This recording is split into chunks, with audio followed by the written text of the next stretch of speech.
Hello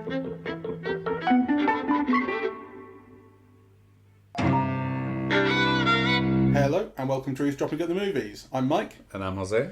And today we've seen The French Dispatch, Wes Anderson's new film. We've done one Wes Anderson film on the podcast before, Isle of Dogs, which was terrific. Yes. His animated thing. And I love Grand Budapest Hotel.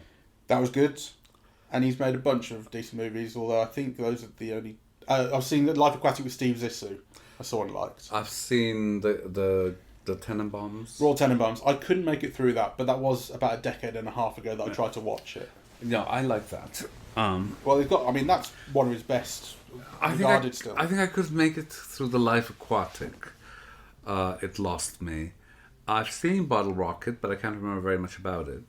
And then, what was the other one where they go through India? Darjeeling Limited. The Darjeeling Limited, I very much liked as well. I haven't seen that. Fantastic Mr. Fox is also very well regarded. Yeah, I like and, that as well. He made Moonrise Kingdom and Rushmore, again, neither of which I'm familiar with. Yeah, I've seen Moonrise Kingdom as well. That felt kind of, like... I mean, visually it was very interesting because it was all shot like old Kodak films. But again, I don't remember very much about it, really, So his films have a style and a look and a tone to them that is associated with being quirky, being twee. Yes. He has a cast that returns to work with him all the time. And this film has them and countless more. I mean, it must be the biggest and best cast he's assembled for a film. Yes, it's got everyone, really. Let me just give you a quick readout of some of the names. Bill Murray, Owen Wilson, Elizabeth Moss, who's there to do almost nothing, but she's in it. Jason Schwartzman, Angelica Houston's the narrator, Tilda Swinton, Benicio del Toro, Adrian Brody, Lea Seydoux, Henry Winkler, Denis Menochet, Frances McDormand, Timothy Chalamet, Jeffrey Wright, who I think is the best thing in the film, Matthew Amalric, Stephen Park, Liev Schreiber, Edward Norton, Willem Dafoe, Saoirse Ronan. It's an incredible cast. I didn't like Jeffrey Wright, though I think almost everyone is wonderful. And Saoirse Ronan is at her most beautiful. That shot, which goes from black and white to colour, is like, my God, So the film is about a foreign bureau in France, in a little fictional town called Ennui-sur-Blaze. French Foreign Bureau of a Kansas magazine, and the film is based on The New Yorker. It's really based on Wes Anderson's love of The New Yorker, and if you haven't got that from what happens in the film or the kind of the general tone of the magazine, you definitely get it right at the end, where in the credits you get these fictional covers of the magazine, and they all look like New Yorker covers. Yes. The film begins by detailing what will happen in the event of Bill Murray's death. He's the editor of the French Dispatch, and it's in his will that when he dies, the magazine will have one final issue and then cease publication, and it will reprint 3 previous articles. And what we see is those 3 articles. We see them enacted, we see the stories that led to them, and we see the writers who were involved. Tilda Swinton is one, Jeffrey Wright's another, the third is Frances McDormand. We see them participating in the stories, we see the stories evolve and take place. They're based around the May 68 student protests, modern art, and I think these are based, or at least some of them are based to some extent on, again, real New Yorker pieces, but they are fictional. So it's an anthology film. And I think for me, it's one of his weakest. I am a fan of Wes Anderson, and actually I just love being in his world. I love the quirkiness, I love the wit, I love the imagination. And so I don't kind of much mind where he takes me.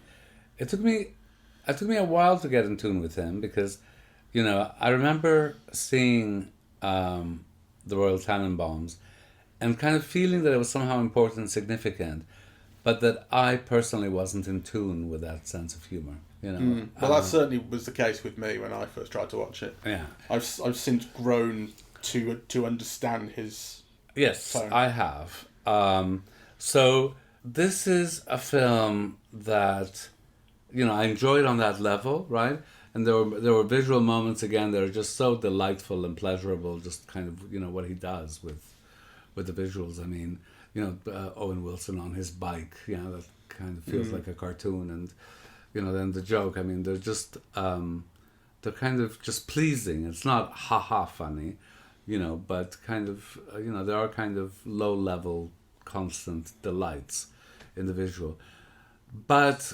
I also have real problems with it, right? Because I thought, a smarter filmmaker or a more generous one would have made that film in New York. Why do you need to go to France to make a film about the New Yorker? Yeah, even if it is like the French Dispatch, yeah, it's obviously stories about France for the New Yorker, except it's not really, is it? Yeah, why can't you make a film that's witty and slightly ironic and, you know, and distant and kind of utopian in America?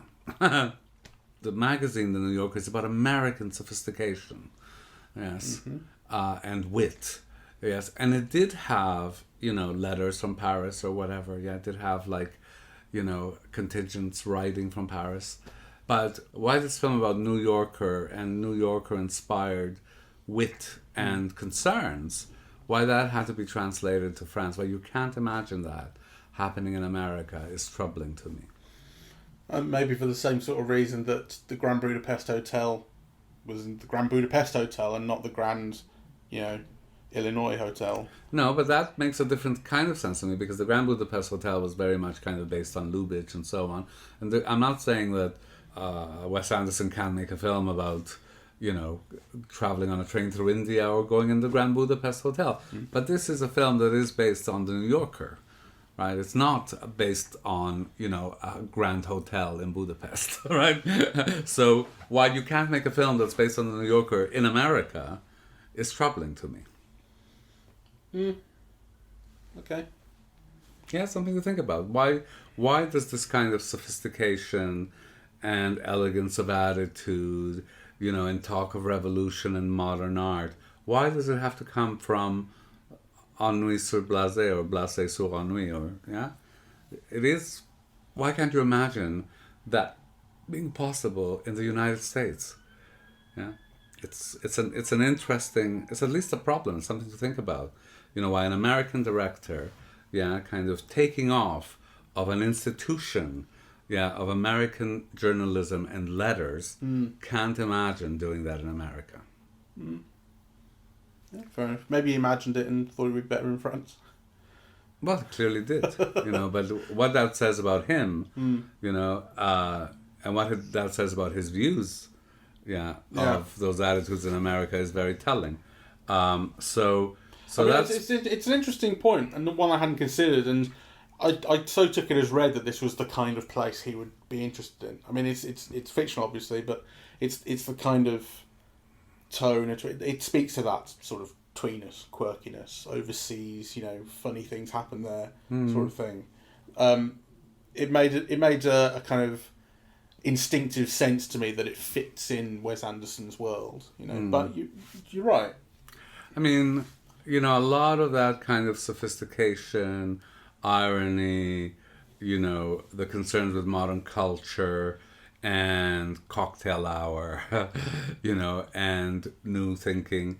I mean, those words, what the New Yorker magazine brought in a kind of high middlebrow tone to American letters and culture. I mean, there's no reason, if you think about the three stories that we're told in the film, one set around the May 68 student riots, there's no reason that you couldn't imagine a similar story. In Vietnam or... Well, in America. Or in America, demonstrations around, you know, Malcolm X or whatever, really. The first story is about this criminal, this murderer who killed two people, and he's in prison, and while he's doing his life sentence, he does his art. He was an artist before, and he does these great works of art, and they're commodified and taken on by this art dealer who wants to, you know, basically turn his art into something that there's a very expensive market for, and he does so. Again, you can imagine that you can imagine that taking place. Listen, Cole Porter used to build musicals around people with money from Kansas going to New York, you know. So, like, it's entirely conceivable to have done exactly the same stories. Yeah, the third story, which is about this police commissioner who his son is kidnapped. He has this cook who cooks very high kind of quality food for him. I somehow find slightly harder to imagine in America. Well, I don't. I mean, if you think of the Thin Man series with William Powell and Myrna Loy, you know, kind of, you could imagine something like that. I mean, yeah, you can. It's telling and troubling, you know, that an American director is only capable of imagining those attitudes in an imaginary Paris. So that's my first kind of, point of contention. The other thing is that I mean, his films are to me, like The Grand Budapest Hotel was so funny, right? I didn't find the same kind of humor in this. I didn't. It's not very funny. It's not very funny. I mean, it's not a drag, and it's amiable all the time. Yes. But there's times where it's trying to get laughs, and it's not. The audience was pretty dead. You and I are the only ones who laughed at all. Yes. And it was a reasonably full audience, and we certainly didn't laugh as much as we'd have liked to. The first story, I think what the film does with its three stories is puts them in ascending order of interest. It starts off, the first one is so dead to me. At least whenever Tilda Swinton's on screen. I mean, God bless her, I really love her.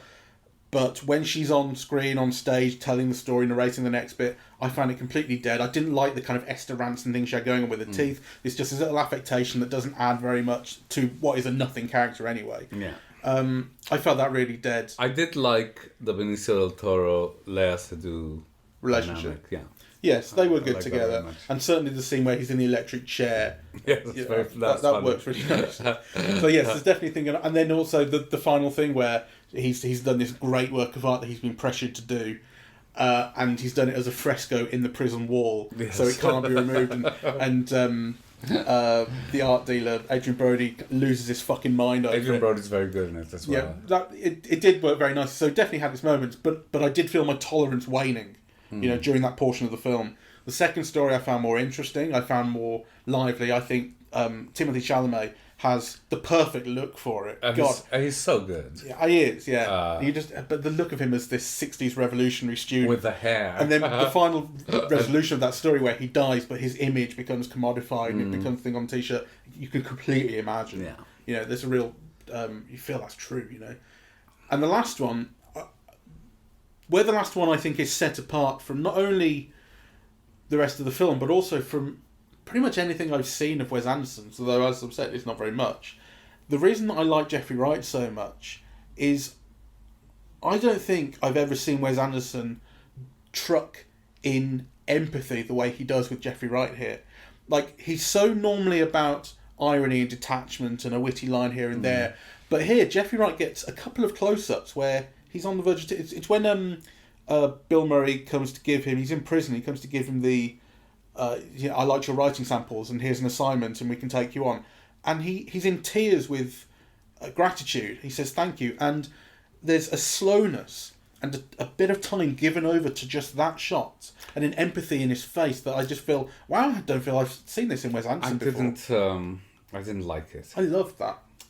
I thought, it was like a white savior moment. The only black person that appears in Wes Anderson film is to be like, taken out of, misery and into culture by Bill Murray. I didn't like it. And I didn't like the performance. I thought the performance was like overly sincere.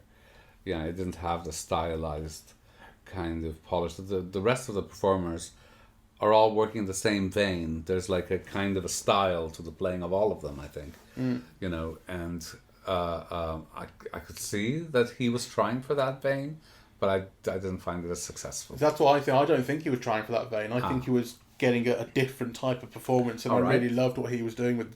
Okay. And whether it was something that is kind of designed or whether it's a failure to get on the same wavelength as everyone, I don't know. But I really like the result. Okay. Well, yeah, we differ in that. But I think, one of the things about the best of the Wes Anderson films is that I always think that they're about something real and I find them moving. So I find them very ironic and distancing and so on. But then there are moments that I find moving. Yeah. I think, Isle of Dogs. Yeah, they're just kind of, moments of real feeling. Yeah, or some of the exchanges between Saoirse Ronan and her boyfriend in the Grand Budapest Hotel. I find it, quite moving, really. There's nothing like that here. I wasn't touched by any of it. It all felt like play, Well, I mean, I don't mind it feeling like play. I just wish it felt... honestly, it just sounds so simple, but I just wish it was better. Yes, I mean, I think that, If all of I it... couldn't work out what it was about, for one Yes. thing. It's like this love of journalism, this love of the New Yorker. Okay, but I feel like I'm just kind of treading water here. Yeah. I didn't feel that invested in pretty much anything. No, I mean, I think, so one of the things that the film has been accused of is being overly fabulistic, yeah? And I don't mind that. I mean, fables are wonderful. I love fables. So, but then, fables are always about something, right? Kind of, they always teach a moral lesson, or, they kind of educate you about kind of problems in culture or amongst people, or, yeah. I don't get any of that here. I mean, I suppose it's a different way of asking your question. What is it about? What is it telling you? What are you meant to get out of it? And I can't see it. Yeah, or at least I certainly can't see an overall thematic continuity between the stories. You can maybe see something in each individual story. In the Jeffrey, but what though? Well, in the Jeffrey Wright one, it ends up with this thing about him having written this entire story, and then it's the bit that he's left out.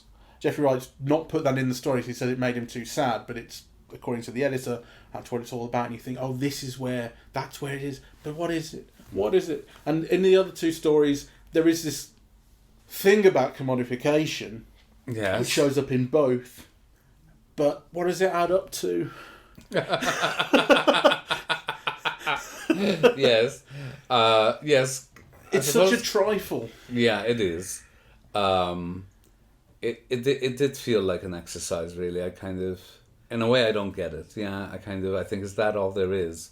Right, to go to all this trouble and expense and this cast, and like, what are you meant to get out of it, really? Yeah, because, the style is a pleasure, the visuals are a pleasure, it's not as witty as some of his other works, and it feels thinner somehow. It feels it's about nothing. I don't get it. Yeah.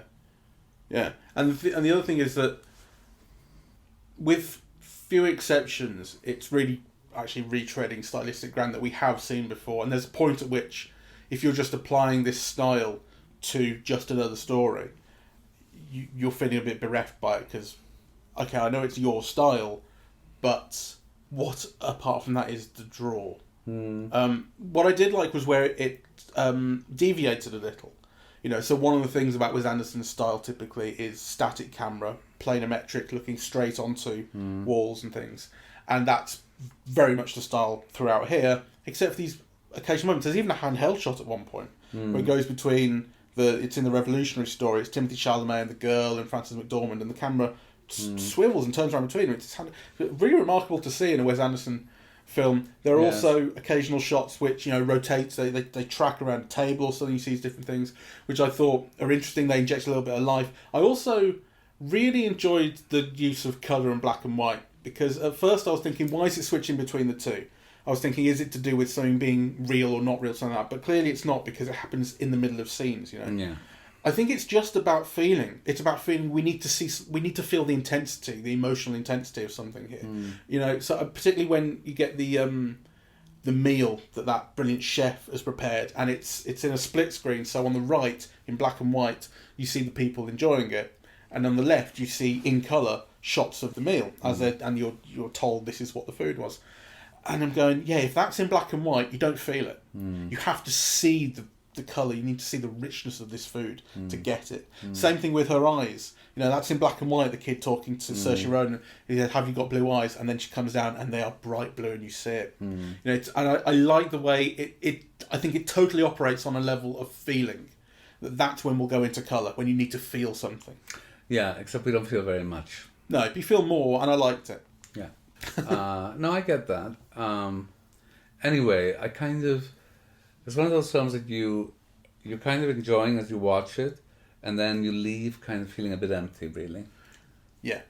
Yeah. So. Although better than I thought I would at the start. Like I say, I do think that tactic of, well, for me at least, putting the better stories at the end worked. Because if you ended the film with the prison story, I think you'd feel...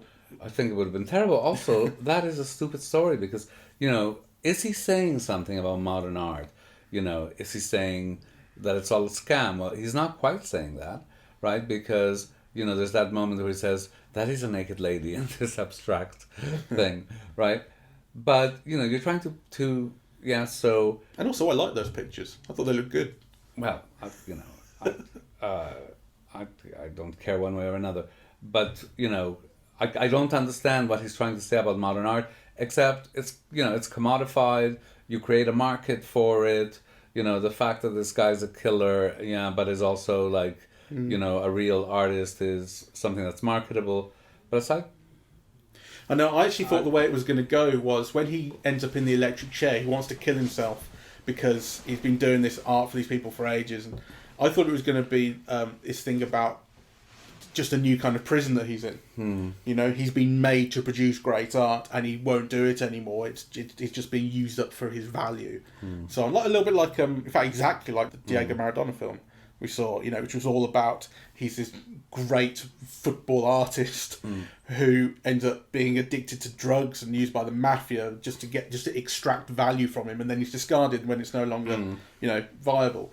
I thought that'll be what it is, but then his explanation is I haven't got any ideas. I didn't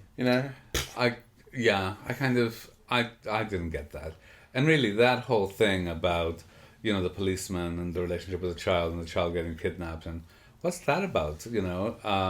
I mean, the car chases were fun. I loved it when it turned into a cartoon, right? But kind of, I'm trying to find meaning and significance, and I don't find any. When it turned into an animation, the first thing I thought was, well, the reason they're doing that is because there's no way Wes Anderson's going to make this car chase for real. No. It's not in his toolkit. Well, I also thought it was just to save money, really. Yeah, exactly. There's that, and it reminded me of there's an episode of South Park where there's supposed to be this giant war between like heaven and hell at one point, and it's being controlled by Kenny on his PlayStation, and I mean, for one thing, they make South Park in a week. So, like, we're never, ever going to have time to animate this. So what they have instead is the angel Gabriel, I think, narrating the fight. He's like, oh my God, look at all the elephants over there and the war. It kind of reminded me of that. Like, we're never going to do this properly. We'd be animate this. I thought it was clever, and it did work out. And it was well done. But you felt that the only reason for the animation was really to save money. That there wasn't another world or another realm of feeling or, another expressive potential that the animation would take you to, So that was all very disappointing. I think actually it's his most disappointing film for me since, the one that was set in Cape Cod and in Kodachrome about children. What's it? Moonrise Kingdom? Moonrise Kingdom. Which I kind of... Well, that's fair, because the two in between Moonrise Kingdom and French Dispatch are the Grand Budapest Hotel and Isle of Dogs, which are both terrific. Yeah. Okay. So there you go. Yeah. I knew there was a reason. Yeah. All right. I'd still recommend it. If you like Wes Anderson, and this is a big if, right? Because, again, I just kind of assumed that everybody did, and you realize that some people really hate him. But if you like Wes Anderson films... in spite, of all the criticisms that we've just made, there is still, for me, a pleasure in watching the film. Yeah, there were some shots, kind of, the imagination, just the style alone is a kind of pleasure. Though in this case, it must be said, a kind of an empty one. Well, yeah, I mean, I would say if you like Wes Anderson films, you will see it. It's another Wes Anderson film. It's like he's come up with a new one. I've got to see it, and it has its pleasures, but it is disappointing, and I wouldn't just recommend it to anyone. Yes. Yeah. Yes, very well put. All right. Well, thank you very much for listening. We are eavesdropping at the movies, and we are on Apple Podcasts, Audible, Google Podcasts, Spotify, SoundCloud, and YouTube. On social media, we're on Facebook and Twitter at Eavesdrop Movies, and the website is eavesdroppingatthemovies.com. Thank you very much. Bye-bye.